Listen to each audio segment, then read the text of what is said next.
नमस्कार दोस्तों। आज की कहानी एक पारिवारिक सामाजिक कहानी है। पूरे घर में हलचल मची हुई थी।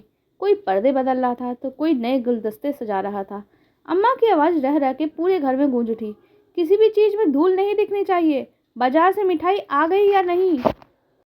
नित्या को ये आवाज़, ये हलचल बहुत भली लग रही थी। फिर भी हृदय में विचित्र सी उथल पुथल थी। उसने द्वार पे खड़े होकर एक दृष्टि घर में हो रही सजावट पे डाली और मीता को खोजने लगी। थोड़ी देर पहले तक तो उसी के साथ थी, फिर उंगलियों के नाखून सजाते हुए लगातार बोलती जा रही थी। मीता जो ये बोल रही थी, अब हाथ नहीं सजेंगे तो भला उनके सामने प्लेट बढ़ाती तुम्हारी उंगलियों पे ध्यान कैसे जाएगा जीजाजी का।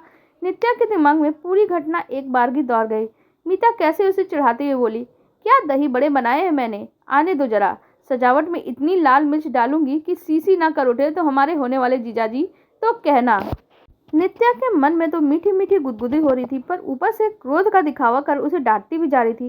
चुप कर मीतू, अभी कौन से लगते हैं हम दोनों के वो। हाँ भाई, अभी कौन लगते हैं, अभी तो केवल देखना दिखाना हो रहा है। फिर उसकी हथेलियां छोड़ कर बोली, तू भी दीदी एकदम बोल, वही पुराना जमाना लिए जिए जा रही हो, अपना तमाशा बनवाना। यह कहने के साथ ही वह स्तब्ध सी हो उठी। नजर झुकाए एकदम से कमरे से बाहर निकल गई। उफ, अब जाने कहाँ जाकर रो रही होगी पगली। नित्या ने स्मृतियों को झटकते हुए सोचा। तभी बड़ी ताई दंदनाती हुई इसके कमरे में आ गई। मीता कहाँ है? पता नहीं, उसने कहा। बता नहीं रहे तो ठीक है, उन्होंने होठ सिकोड़ के कहा। मैंने तो सुबह से ही छोटी को कह दिया था, मीता को लड़कों वालों के सामने मत आने देना।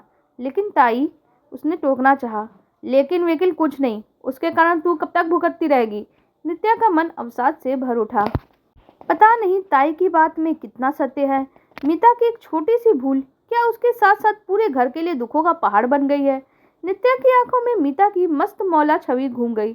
बचपन से ही अलमस्त सी हिरनी की तरह कुलाचे भरती, झूठे आडंबरों के विरुद्ध ऊंची ऊंची आवाज में बहस करती, जीवन के प्रति सदा अलग दृष्टिकोण अपनाकर चलने की धुन नहीं शायद उससे ये भूल हो जाने दी, जिसका पछतावा उसके जीवन में सारी उमंगे ही छीन लेके गया। कुछ देर के लिए वो सब कुछ भूल भाल कर यदि खुश होती भी है तो ताई या माँ सरीखी महिलाएं उसे पुरानी बातें याद दिला दिलाकर फिर से दुख के सागर में डूब जाने के लिए विवश कर देती हैं। नित्या को तैयार कराने की जिम्मेदारी ताई की बड़ी बहू पे थी। इस बीच नित्या ने कई बार मीता के बारे में जानना चाहा तो उसे टाल दिया गया। वह समझ गई कि माँ ने मीता को एकांत में बैठने का आदेश दे दिया होगा ताकि लड़के वालों के सामने वो न पढ़ने पाए। लड़के वाले आ चुके थे और गहमा गहमी बहर गई थी। सबके चेहरों पर नित्या के पसंद किए जाने की चिंता से अधिक संभवतः मीता का डर व्याप्त था। कई लोगों को भी भनक न लग गई हो कि लड़की की छोटी बहन अपनी प्रेमी के साथ घर से भाग गई थी। हाँ, यही शब्द तो सब दोहराते हैं। कितना भोंडा सा लगता है ये सब। क्या उस समय कोई भी मीता के हृदय में झांकना चाहता है? क्या बीतती होगी उसके मन पर। कैसी कोमल उमंगों के साथ सारे आडंबरों को अंगूठा दिखाते हुए अपने प्रेमी के साथ ब्याह रचाने गई थी।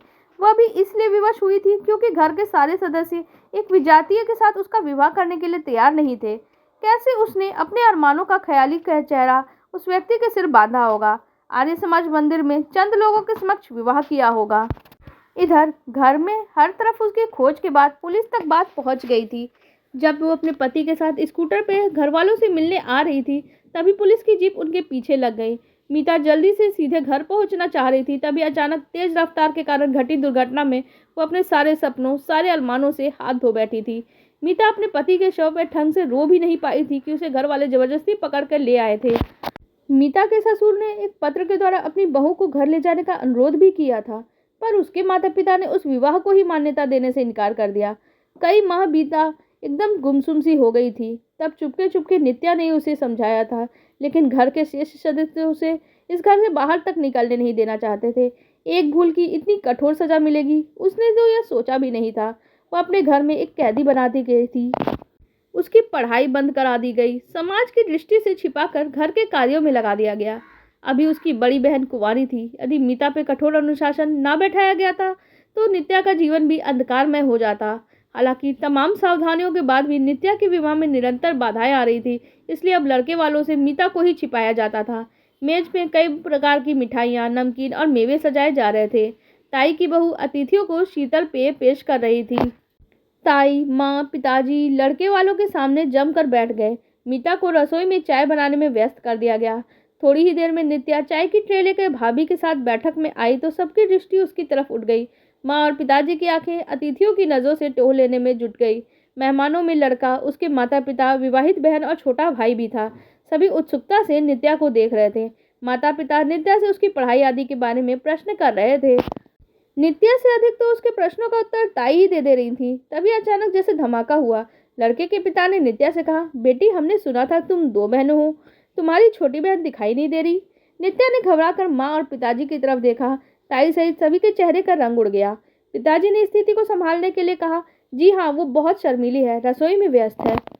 वाह, चाय तो बहुत अच्छी बनी है, लड़के के पिता ने कहा। शेष मेहमान मुस्कुराकर उनका साथ दे रहे थे। तभी लड़के की माँ ने कहा, बुलाइए ना उसे भी, मिल तो ले। पिता, माँ, ताई आदि मन ही मन पिताजी को उसके कोसने लगे कि आखिर वो घड़ी आ ही गई जिसका वह डर था। सब एक दूसरे का मुंह देखकर जैसे आंखों ही आंखों में पूछ रहे थे, अब क्या करें। फिर पिताजी ने कहा, जाओ बेटी, तुम बुला लाओ अपनी बहन को, आखिर अपने होने वाले जीजा से उसे भी तो मिलना चाहिए। उसकी इस बात पे घर वालों की आंखों में जहाँ यह संकेत पाकर चमक आ गई थी कि नित्या उसे पसंद आ गई है, वहीं अब आगे क्या होगा ये सोच के उनका सिर चकराने लगा। ये लोग कुछ ना कहते उससे पहले नित्या उठकर अंदर चली गई। उसकी आंखों में प्रसन्नता की लहर थी, उसे पसंद कर लिया गया है। पीछे ताई उठने लगी तो लड़के की माँ ने कहा, आप बैठिए ना, वो ले आएगी। ताई को मन मार के बैठना पड़ा। नित्या ने मीता को पहले ये समाचार सुनाया कि उसे शायद पसंद कर लिया गया है। सुनते ही मीता की आंखों में प्रसन्नता के आंसू आ गए, पर बाहर चलने के नाम पे उसके मन में भय की लहर दौड़ गई। थोड़ी देर बाद लड़की की बहन जब भाभी के साथ वहीं आ गई तो मीता को बाहर आना ही पड़ा। माँ और पिताजी के चेहरे का रंग बुरी तरह से उड़ा हुआ था, जैसे सुख हाथ में आते आते छीना जा रहा हो। मीता को उन लोगों ने अपने बीच ही बैठा लिया। लड़की की माँ हंसते हुए बोलती है, भाई, छोटी बहनें तो सबसे पहले अपनी बड़ी बहन के होने वाले पति को पसंद करने आती हैं, तुम तो अंदर ही छिपी बैठी थी। मीता ने मुस्कुरा के गर्दन झुका ली, लेकिन इससे पहले एक भयभीत दृष्टि माता पिता पे डाल ली। वे लोग नित्या को छोड़कर मीता से ही बातें करने लगे तो माँ ने उनका ध्यान भंग करते हुए कहा, आप लोग मेज तक चलिए, नाश्ता ठंडा हो रहा है। हाँ हाँ, वहाँ भी चलेंगे, लड़के के पिता ने कहा, लेकिन पहले अपने घर की सबसे बड़ी बहू से कुछ बातें तो कर ले। उन्होंने स्नेहपूर्वक मीता को देखा तो माँ और पिताजी भय और आश्चर्य से एक दूसरे का मुख देखने लगे। सोचने लगे शायद इन लोगों ने नित्या की जगह मीता को पसंद कर लिया है। तभी लड़के के पिता ने कहा, आप लोग मेरी बात से इतना परेशान मत होइए, हमें मालूम है आपकी छोटी बेटी ने विवाह किया था। जिस घर की ये बहू है वो हमारे अभिन्न मित्र ही नहीं, सगे भाई से भी बढ़कर है। मीता की आंखों में सोया हुआ दर्द जाग उठा था। माता पिता के समझ में नहीं आ रहा था कि अब उन्हें क्या करना चाहिए। तभी लड़के की माँ ने कहा, हम मानते हैं कि मीता ने कुछ जल्दबाजी की, पर एक भूल आपसे भी हुई। अगर उस सत्य को आप स्वीकार कर लेते तो उस घर का इकलौता दीपक इस तरह से बुझने से शायद बच जाता। उन लोगों की आंखें नम थी। लड़के के पिता बोले, जो हुआ सो हुआ, अब हम अपनी बहू को पूरी मान मर्यादा से लेने आए हैं। क्या मतलब आपका? अचानक नित्या के पिता ने चौंक कर पूछा।